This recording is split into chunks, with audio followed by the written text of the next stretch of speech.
Good evening and welcome to the Bison Information Network News. I'm Hannah Schlosser. And I'm Lydia Crackel. Elections last Wednesday and Thursday revealed a new head of student government. Chase Grinberg and Marissa Pasella came out on top with their platform Experience Outreach Technology. The vote margin was 792 for Grinberg and Pasella to 275 over Pat and Powley, their runner-ups. I think my campaign team has really helped us out. We had about 70 close students, friends, and just students in a variety of organizations that really helped out in our 2.5-week campaign. So just a variety of people really helping out, really getting our names out there and getting the students that NDSU kind of know about us. So. Absolutely. So running around talking to over 40 organizations, just making that connection with everyone and telling them that we're here to listen and we are there for them. Last week's voting also encompassed student senate elections and constitutional amendments. On Monday, in a meeting with senior military leaders, President Trump said, and quote, "We're making a decision as to what we do with respect to a horrible attack that was made near Damascus. As we wait to see what the response will be, Omar Jimenez has the latest from Washington on what officials are saying about the suspected use of chemical weapons in Syria over the weekend." Major world powers now deciding how to move forward in the aftermath of an alleged chemical weapons attack in Syria. With respect to the horrible attack that was made near Damascus, and it will be met, and it will be met forcefully. This was Monday night. We're going to make a decision tonight or very shortly thereafter. President Trump canceled his trip to a summit in South America in order to oversee the American response in Syria. He spoke to British Prime Minister Theresa May by phone, and according to the White House, both leaders agreed the use of chemical weapons must not continue, a sentiment Congress must decide how to deal with. At the end of the day, you've got to have a military response that destroys Assad's capability to do it yet again. But the Syrian government continues to deny any involvement. And regarding possible U.S. military strikes, a senior Syrian minister says they aren't afraid. We won't be afraid, and we will never be afraid. Syria and the Russians who support the Assad regime deny there was even a chemical weapons attack in the first place, but have invited the Organization for the Prohibition of Chemical Weapons to send in a fact-finding team. This as the United Nations Security Council continues to debate how to respond to what happened over the weekend. History will record this as the moment when the Security Council either discharged its duty or demonstrated its utter and complete failure to protect the people of Syria. In Washington, I'm Omar Jimenez.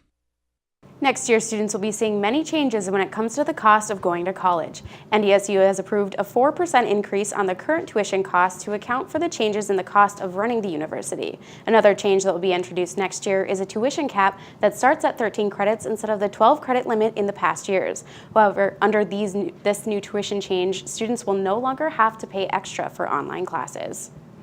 Last Friday, NDSU dedicated 3 plaques to the memory of those students who passed away this year. Friends and family gathered at the ceremony to remember Elizabeth Helm, Noah Rockenbach, and Danica Murphy. Professor Kenny Gard presented Noah Rockenbach's parents a posthumous degree in computer science, and Dean Bashani ended the ceremony with a few words to commemorate the plaques and the students. It'd be real easy to do what most universities do when you lose a student, to seek closure and to move on and forget about that tragic loss of life. Once Bison, always Bison. We don't want to forget. We want to remember these students, even in death, because they will always be a part of this university. The plaques for the students will be placed on a memorial wall on campus that is to be built this spring and summer.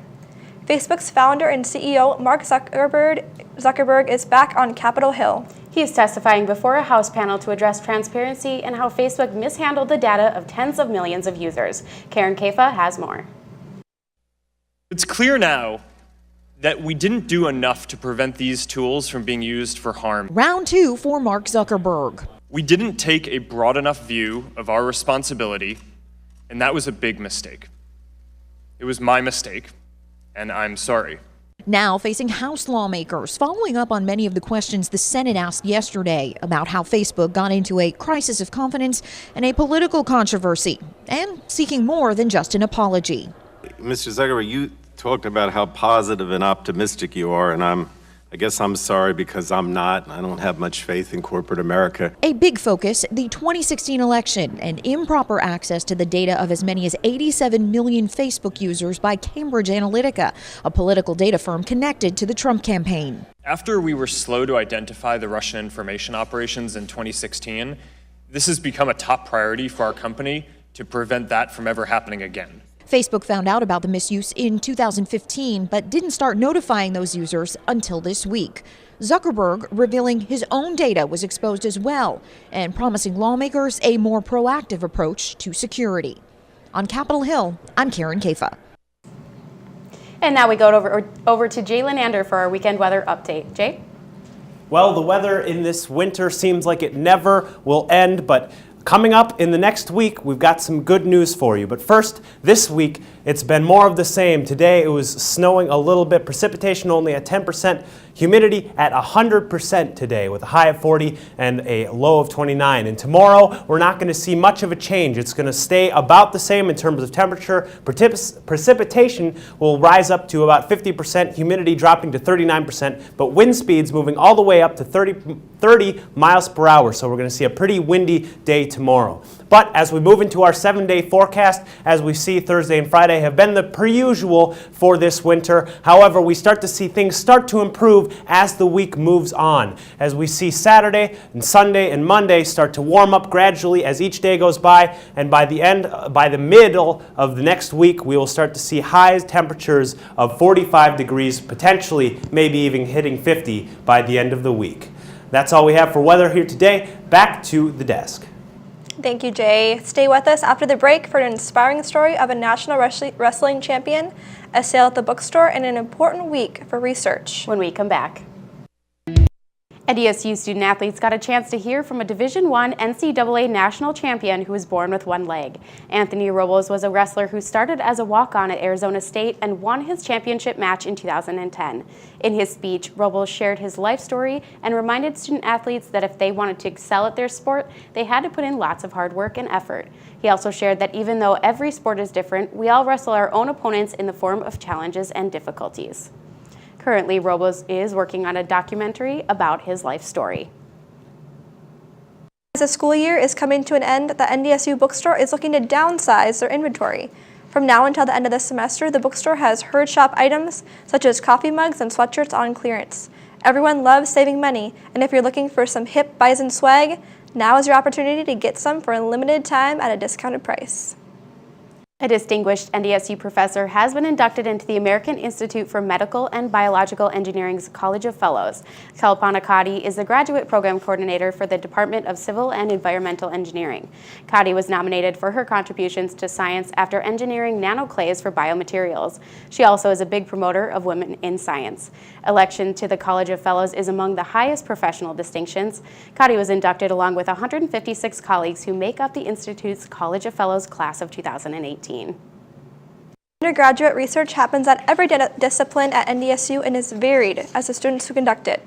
In 2010, the U.S. House of Representatives designed a week in April as an annual time to recognize undergraduate research happening at universities across the nation. As part of this national celebration, NDSU will be hosting a series of sessions next week on how undergraduates can take part in research activities. For more information about these sessions, visit ndsu.edu. Coming up in today's Hollywood and Health Minute, The Rock for President, and how to keep your feet happy when we come back.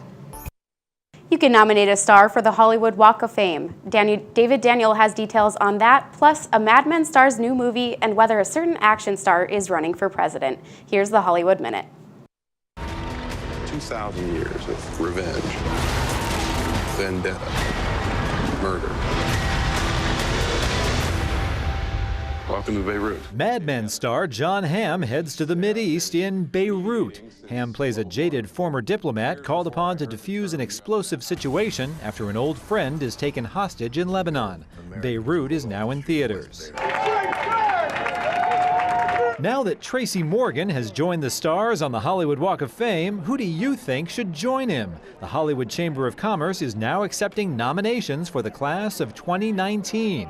anyone can submit a nomination, including fans. Applications are due May 31st, and the Walk of Fame committee will meet in June to make its selections. More details at walkoffame.com. And things become so heated and start to bubble over and boil over, it requires, I believe, the government and great leadership to step in. Dwayne Johnson had no problem seeing his new film Rampage as a metaphor for the giant problems roiling the U.S. these days. But speaking of leadership, what about all those rumors of The Rock running for president? In 2020, no. Ah, well, at least we have his movies. In Hollywood, I'm David Daniel.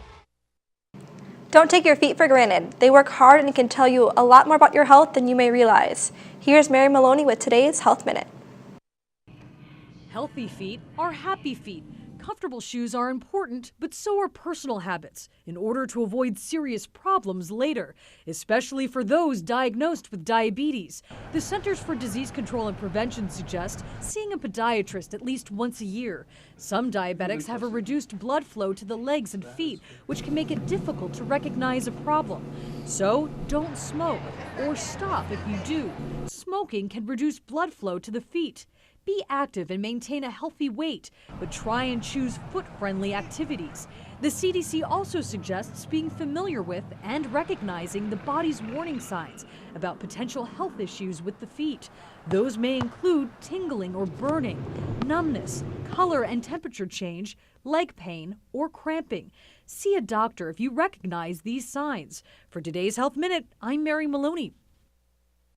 The NDSU Pre-Vet Club is bringing back their dog show for the 22nd year. On Saturday, the Jurassic Bark Dog Show will feature jumps, tricks, obedience, and agility contests, as well as a costume contest in the Shepherd Arena on campus. Dogs from area shelters will also be at the show and will be available for adoption. The show begins at 9 a.m. and admission is free. For more information about the Jurassic Bark Dog Show, visit ndsu.edu. After a short break, we'll have a sports update. What can we expect today, Eric? We'll take a look at some breaking news out of NDSU men's and women's basketball, the Fargo Force and NDSU SDSU doubleheader for baseball and softball today in Sioux Falls. That and more when we come back. NDSU women's basketball redshirt freshman Anna Goodhope has announced that she is transferring. She will be transferring to the University of Sioux Falls. During her first season, Goodhope averaged 4.4 points and 1.4 rebounds per game. She shot a team-high 48% from the field and 41% from behind the arc. She will have 3 years of eligibility left.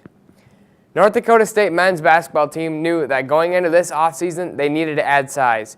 Now they need that size more than ever as they will have parted ways with junior forward Dylan Miller. Miller was suspended for 3 games this past season due to a violation of team rules. He averaged 3 points per game and 1 rebound per game in his career. With the departure of Miller, NDSU has Dangu, Rocky Cruiser, and Jordan Meidinger as the only players above 6'8" on the roster. The NDSU baseball has opened their season with 27 straight road games, and that streak will continue this week when they hit the road for a series against South Dakota State in Sioux Falls. In the first game of the day, the Jackrabbits defeated the Bison on a walk-off single by Gus Steiger 5-4. South Dakota State would go on to win the second game 12-9. They will play tomorrow morning at 9:30 a.m. to conclude the series. The softball team used a 5-run 7th inning to break open the first game. They had 3 home runs during the game and were led by Vanessa Anderson at the plate, who was 2 for 4 and had 5 RBIs. They are currently in the second game right now with South Dakota State, won the second game 11-3. They will play a rubber match in Sioux Falls tomorrow at noon. The North Dakota State women's golf team hit the links this past week for the Kansas City Intercollegiate Tournament. This is the final tune-up for the women before the Summit League Championship on April 22nd through the 24th. Junior Emma Groom earned individual medalist honors for the first time in her career. This helped the Herd claim the Kansas City Intercollegiate Team Championship. This is their 4th team title of the season, which is the second most in program history behind the 2012-2013 squad, who won 5 titles. If the Fargo Force want any chance at a first-round bye in the USHL playoffs, they have to get by a tough Sioux Falls team who has had their number throughout the season. In this series, they are giving up 3 goals per game on average to the Stampede, which includes a shutout and a 5-goal game, which resulted in the first loss early on in the season for the Force. Both of these teams have already clinched a playoff spot for the Western Conference playoffs, And if standings stay the way they are, the Force will be the 3 seed, and they will take on the 6 seed in the first round playoff matchup. There's a lot of good teams in the West. You know, they've had our number a little bit, but we haven't played them for 2 months. Both teams have changed quite a bit. We've improved a lot, and we're looking for the challenge of playing. At this point, you know, I know we can beat them. We have a great skilled team and stuff. We just got to get past our mental barrier. And, you know, if we stick to our game, stick to all the little details in our game, we'll definitely come out on top of them. After an exciting end to the regular season that went all the way down to the final day, the NBA playoffs are now set. The games will kick off this upcoming Saturday. In the Eastern Conference, the Toronto Raptors will battle the 8th seed Washington Wizards. The 2nd seeded Boston Celtics will battle the 7th seeded Milwaukee Bucks. The streaking 76ers will play the 6th seeded Miami Heat, and the Cleveland Cavaliers will face off against the Indiana Pacers in the 4-5 matchup. In the West, the 1 seed Houston Rockets will take on the Timberwolves, and the 2nd seeded Golden State Warriors will play the 7th seeded San Antonio Spurs, who are in the playoffs for the 21st straight year.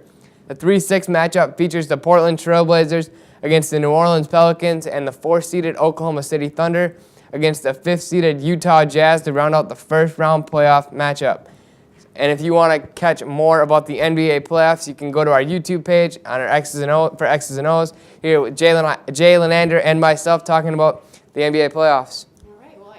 Heard that the weather was kind of causing some trouble for Bison softball. Bison softball, Bison baseball, golf. I mean, I wish I could get out and play a little bit of golf, but yeah, both softball and baseball have been on the road, as I said, for 25 plus games already. Wow. An artist's tribute to Prince blossoms with springtime, and a couple's wedding rings are found months after being swept away by a mudslide. Coming up today's Take a Look at This. The mystique surrounding a California artist's tribute to Prince grew when spring arrived and brought with it a blooming surprise. Jeremy Roth has today's Take a Look at This. A memorial to Prince in California has grown a new crown for spring. 2 years ago, artist Christine Stein created the mural to honor the deceased icon. It adorns her yard in Citrus Heights. This year, a spring surprise added a lovely touch to Stein's creation. The tree behind the mural blossomed just in time for Easter. Images of the mural quickly spread on social media. Stein was stunned, saying she didn't even know the tree had flowers. Workers in China put on an explosive show on a frozen river. A series of detonations were carried out on the Heilongjiang River in northeast China in an attempt to break up potentially dangerous ice jams. Team members drilled holes and placed charges in melting sections of the river. The effort resulted in a pyrotechnic display that was cool as ice. Pun totally intended. And finally, amid a scene of disaster, a special discovery is made in California. While sifting through extensive mudslide damage, a contractor found this small bag. Inside were wedding rings belonging to homeowner Mary Mitchell. Like many Montecito residents, the Mitchells' home was damaged by mudslides in January. While preparing for the storm, Mary put her rings in the pouch in hopes of keeping them safe, but it washed away, along with many of their belongings. Months later, the bag was miraculously pulled from a massive pile of mud. The couple says the small miracle brings much-needed hope to a difficult recovery. For Take a Look at This, I'm Jeremy Roth. Thank you for watching this edition of Bison Information Network News. Be sure to check us out on Facebook and Twitter. Check us back here next week. Have a great night, everyone.